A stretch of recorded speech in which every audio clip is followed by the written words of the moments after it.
Then please see, I did not get the whole language of this question, but whatever language I got, that was sufficient to give the answer. This patient came with the foreign body, and there was a complaint of pain, photophobia was there, itching was there. We are also having the history of trauma with the fishtail. What is the diagnosis?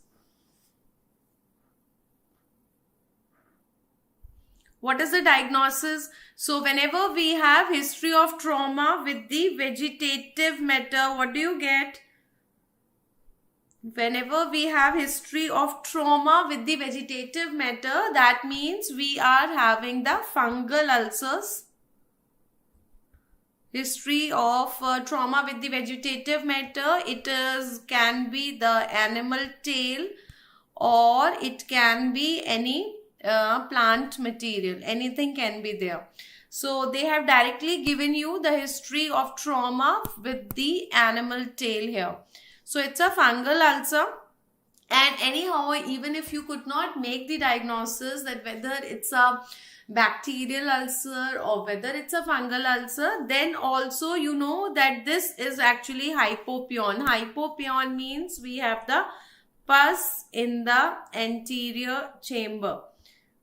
So this is pus actually. You can see this is the pus in the anterior chamber. So then also answer is hypopion. Hyphema is the blood in anterior chamber.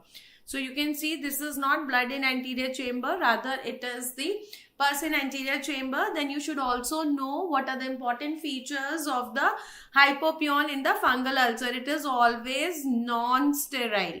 It is always non-sterile and non-mobile. Always non-sterile and non-mobile. Why? Because they have got the hyphae, and because of this hyphae we have the penetration into the exudate. So it is always non-sterile and always non-mobile, as opposite of the bacterial ulcers. In the bacterial ulcers it is always sterile and always mobile, right?